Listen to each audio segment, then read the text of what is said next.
Horror movie আপনারা দেখেছেন। Horror মুভিতে যে সমস্ত হরর দৃশ্য আমরা দেখি, আমরা ভিজিট করে প্রধান উপদেষ্টা সহ আজকে যে দৃশ্যগুলো তারা দেখেছি, এগুলো হরর মুভিতে ছাড়িয়ে যাবে।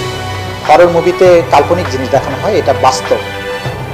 এবং দেয়ালে আমাদের যারা বন্দী ছিলেন তারা কিন্তু আজকে সরাসরি সাক্ষী দিয়ে বলেছেন যে সেখানে মানুষকে অত্যাচার নির্যাতন করে বিভৎস অবস্থায় নারী পুরী বের করে রাখা হয়েছে, এরকম ছবি তারা দেয়ালে ঝুলিয়ে রেখে তার সামনে নিয়ে তাকে চর্চা করে।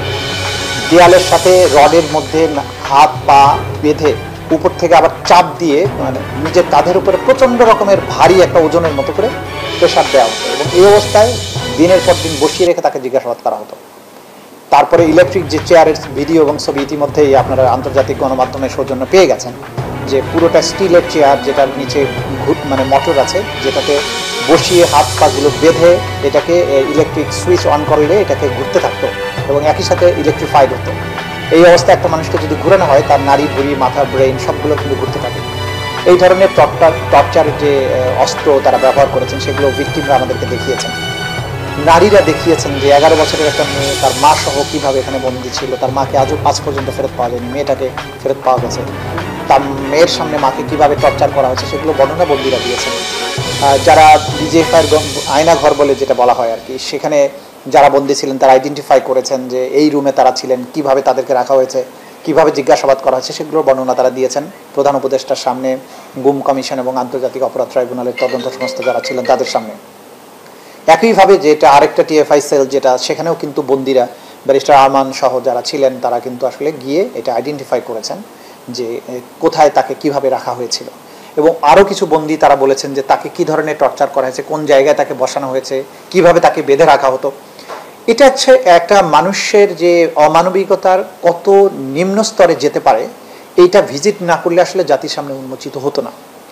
এবং একটা মানুষকে যে পশুতে পরিণত করে, সেখানে দিনের পর দিন 7 দিন ধরে একটা জায়গায় হাত পা বেঁধে আপনাকে বসে রাখেছে। আপনি যখন হেলান দিতেন দেয়ালের কাছে, আমাদের বন্দীরা আমাদেরকে দেখিয়েছে যে হেলান দিলে তখন এসে বুট দিয়ে লাথি মারতো যে ঘুমাচ্ছিস কেন, বা হেলান দিলি কেন, তোকে তো সেই সুযোগ দেওয়া যাবে না। এই যে বিভৎসতা, এটা একটা মহাকাব্যিক বিভৎসতা, যেটা গত 15 বছর ধরে একটা সিস্টেম্যাটিক ওয়েতে একটা সংস্কৃতিতে পরিণত করা হয়েছিল, এবং একটা স্বৈর শাসক তার শাসন ক্ষমতা টিকিয়ে রাখার স্বার্থে সামান্যতম ভিন্ন মত কখনো কখনো কোনো কারণ ছাড়াই সাধারণ মানুষকে ধরে নিয়ে এইভাবে নির্যাতন করেছে, হত্যা করেছে, লাশ গুম করে ফেলেছে, 10 বছর, 8 বছর, 7 মাস, 6 মাস বন্দি করে রেখেছে। এই যে নিষ্ঠুরতার মহাকাব্যিক বিবরণ, সেটা আমরা সচক্ষে আজকে দেখে এসেছি, এবং আমাদের সাথে আমাদের দেশের যিনি প্রধান উপদেষ্টা তিনিও দেখে এসেছেন আজকে।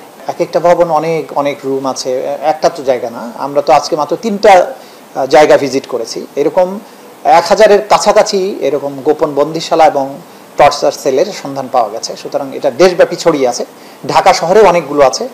প্রধান 3টি আজকে প্রধান উপদেষ্টা পরিদর্শন করেছেন, বাকিগুলো পরিদর্শন গুম কমিশন কিছু করেছেন, আমরা কিছু করেছি, আমরা আরও করার প্রক্রিয়ার মধ্য দিয়ে আছি। সুতরাং এইটা গুম এবং যে বন্দিশালার স্টোরি, এটা তদন্ত করতে একটা লম্বা সময় লাগবে বলে আমরা মনে করি। তবে ভিন্ন ভিন্ন ব্যক্তির কেস ধরে ধরে যদি আগানো যায়, কিছু হয়তো এখনই নিষ্পত্তি করা যাবে, কিছু নিষ্পত্তি করতে অনেক সময় লাগবে। এটা একটা দীর্ঘ প্রক্রিয়ার প্রয়োজন হবে এই মামলার বিচার করতে এবং তদন্ত করতে।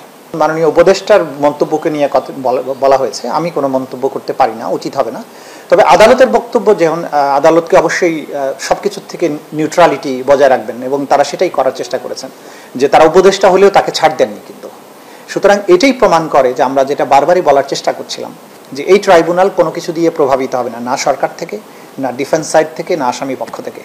সুতরাং ট্রাইব্যুনাল নিরপেক্ষভাবে দায়িত্ব পালন করবেন। ট্রাইব্যুনাল যখন মনে করবেন যে কেউ তার নির্দিষ্ট সীমার বাইরে কথা বলছেন বা কাজ করছেন, তাকে যথাযথ উপযুক্ত ব্যবস্থা তিনি গ্রহণ করবেন। এটা ট্রাইব্যুনালের স্বচ্ছতা, নিরপেক্ষতা এটাই প্রমাণ করেছে।